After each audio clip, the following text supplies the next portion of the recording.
तो मैं ये सर जी आपसे ये क्वेश्चन करना चाह रहा था। ये सारी बात करने का मकसद ये था कि देखें, किसी भी रिलीजन जो होता है, कोई भी, उसको रिलीजन कह लें, धर्म कह लें, कुछ भी कह लें, आपको बचपन से ही आ, एक खास एक पर्टिकुलर पैटर्न पे लेकर चलना शुरू हो जाता है। और मेजॉरिटी ऑफ द रिलीजन्स जिस चीज पर फोकस करते हैं, वो एक particular set of human beings को जो है वो डिह्यूमनाइज करते हैं। तो मेरा आपसे ये क्वेश्चन था कि अब मैं हिंदुइज्म को थोड़ा बहुत स्टडी करना शुरू किया है। मैंने नीरज अत्री जी के साथ कुछ दो तीन बार स्ट्रीम भी की है। मेरे कुछ क्वेश्चंस थे, उन्होंने great I am grateful to him कि उन्होंने आंसर भी किए। मेरा आपसे क्वेश्चन ये है कि हमारी 21st सेंचुरी चल रही है। अगर आप उसको वे ऑफ लाइफ का नाम दे लें, उसको धर्म का नाम दे लें, उसको रिलीजन का नाम ले लें, डू यू रियली थिंक कि हमें किसी एक इस तरह के डॉगमेटिक बिलीफ की जरूरत है आज के टाइम में? स्पार्टैकस जी, मैं कल ही ना सलमान रुश्दी का ऐड आ रहा था यूट्यूब पर, और वो आपको जी। पता कितना बड़ा ऑथर है। उसने बड़ी प्यारी बात बोली कि जब बच्चा पैदा होता है तो उसको दो चीजें सबसे पहले चाहिए होती हैं, एक सिक्योरिटी और एक लव। ये दो चीजों बेसिक होती हैं। उसके बाद वो स्टोरी सुनना चाहता है, वो कहानियां सुनना चाहता है। अब इस्लाम का प्रॉब्लम ये है कि उस बच्चे को वो कहानियां जो दुनिया की रियलिटी पे हों, वो सुनाते हैं अहादीस, वो सुनाते हैं कुरान की वो आयतें जो बहुत प्यार भरी हैं। असल स्टोरी, पूरी स्टोरी नहीं सुनाते। तो उससे क्या हो जाता है, बच्चा इंडोक्ट्रिनेट हो जाता है, वो उन स्टोरीज की फैंटेसी में रहता है। जब हम कोई हॉरर मूवी देखते हैं, 1.5 घंटे में एंजॉय करते हैं, यानी उस बच्चे को ऐसी कहानियां सुनाई जाती हैं कि पूरी की पूरी वो फैंटेसी जिंदगी गुजार के इस दुनिया से चला जाता है। वो एक साइंटिस्ट बन सकता था, वो एक कोई मशहूर राइटर बन सकता था। उसकी सारी क्रिएटिविटी को ना ये डॉगमा मार देता है। तो ये मैंने अपनी आंखों से देखा, और उसमें कोई आके डिबेट भी कर सकता है, ये बात सच है कि आप बच्चे के अंदर अगर क्रिटिकल थिंकिंग नहीं करेंगे। और आखिरी बात कि हमने ये सुना है ना, इस्लाम के दिलों का हाल अच्छा जानता है और दिलों को अल्लाह फेर देता है। इस्लाम में दिल का बड़ा ताल्लुक है, क्योंकि दिल सोचता नहीं है। कभी भी आप मौलवियों से या कुरान में आपको दिमाग का इस्तेमाल कम दिखाई देगा, क्योंकि जब दिमाग इस्तेमाल करना शुरू कर देते हैं तो आप रिलीजन छोड़ देते हैं। वो तो अभी कुछ दिन पहले हमारा पाकिस्तानी फ्री थिंकर का 8वां ग्रुप चल रहा है। ये पाकिस्तानी फ्री थिंकर्स की और गवर्नमेंट ऑफ पाकिस्तान और मुसलमानों की एक लंबी हिस्ट्री है। गिव अप हमने भी नहीं किया, और जाहिर सी बात है ये मुसलमान है, तो इन्होंने ये रिपोर्टिंग जहाद जो शुरू किया हुआ है, ये रिपोर्टिंग जहाद उन्होंने भी खत्म नहीं किया। तो उसमें पाकिस्तानी फ्री थिंकर्स में मैं एक पोस्ट जो है वो इसी हवाले से ही पढ़ रहा था। मुझे एक ना आपकी इस बात से एक जोक याद आ गया।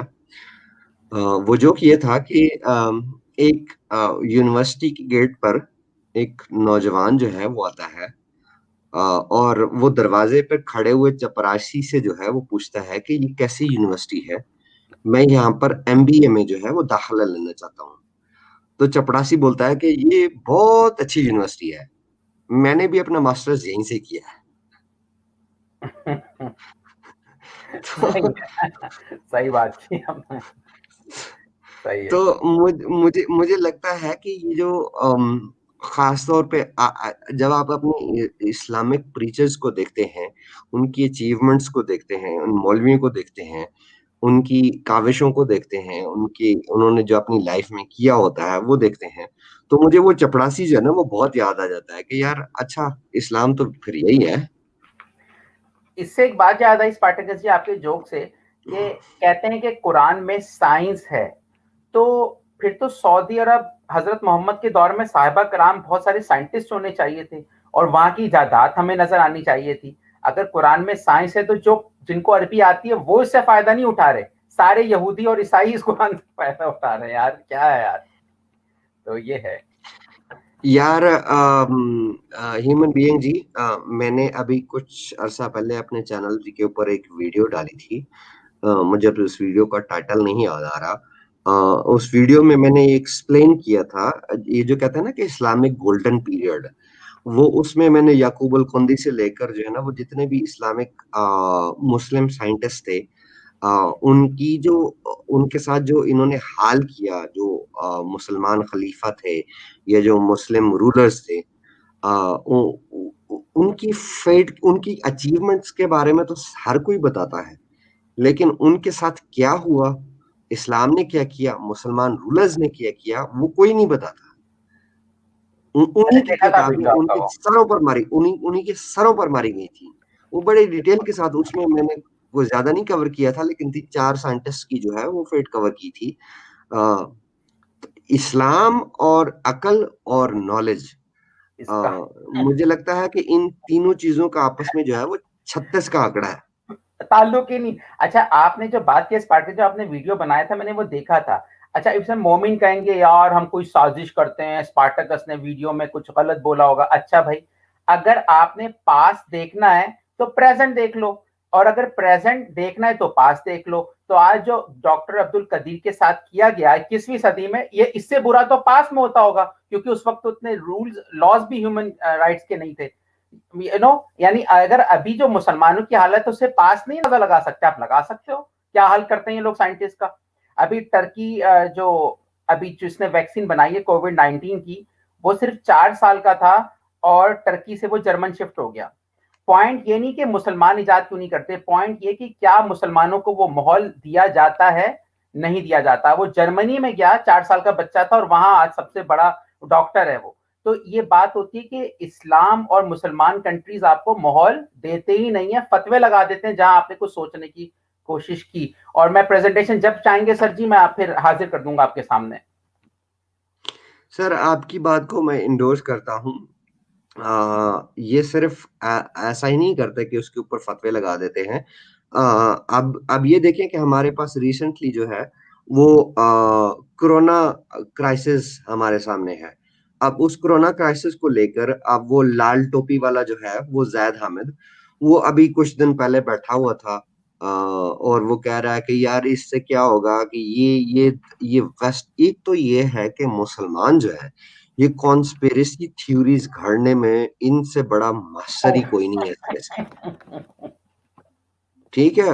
अब यही सिमिलर, मुझे अच्छे तरीके से याद है कि पाकिस्तान में सर जी 1994 में पोलियो के अगेंस्ट वैक्सीनेशन जो है वो स्टार्ट हुई थी। 1994, मतलब 26 साल हो गए हैं।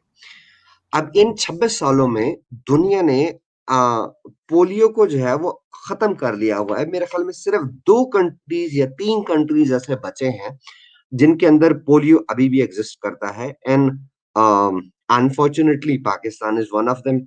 उस वक्त भी ये फतवा लगा था कि देखें, ये पोलियो वैक्सीन के अंदर जो है वो आपकी फर्टेलिटी को खत्म करने की मेडिसिन शामिल की गई है, इससे आप बच्चे पैदा नहीं कर सकेंगे।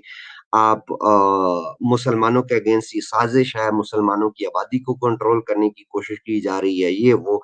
पाकिस्तान में पता नहीं कितने पोलियो वर्कर्स जो है वो इस वजह से कत्ल कर दिए जाते हैं, क्योंकि उन, ये जो डॉगमेटिक फॉलोअर्स हैं, डॉगमेटिक बिलीफ्स के जो फॉलोअर्स हैं, उनको लगता है कि हाँ वाकई ये सच है, ये तो मुसलमानों के अगेंस्ट कोई साजिश है, ये तो इंसानों के अगेंस्ट कोई साजिश है, इससे तो हमारे बच्चे पैदा नहीं होंगे। अब क्या होता है कि कोई भी वैक्सीन आप लगाते हैं उसके थोड़े थोड़े बहुत साइड इफेक्ट्स होते हैं। बच्चे को लूज मोशन लग जाते हैं या इस तरह का कुछ होता है। तो जैसे ही इस तरह का कुछ सिम्टम्स शुरू हो जाते हैं तो वो ये कॉन्स्पिरेसी थियोरिस्ट को जो है वो एक मोमेंटम मिल जाता है कि देखें, हमने तो कहा था, हमने तो पहले ही बता दिया था। अब मुझे ये इस चीज का डर लगा रहता है कि देखें कहीं ऐसा ना हो कि जिस तरह पोलियो से दुनिया ने निजात पा ली, लेकिन इस्लाम की वजह से पाकिस्तान में और अफगानिस्तान में अ, अभी भी जो है वो ये चीज मौजूद है।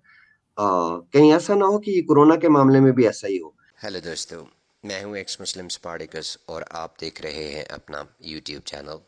दोस्तों, कुरान और इस्लाम को एक्सपोज करने के काम को जारी रखने के लिए मुझे आपकी सपोर्ट की बेहद ज़रूरत है, और ये सपोर्ट आप मुझे पेट्रियन के ज़रिए और पेपाल के ज़रिए कर सकते हैं।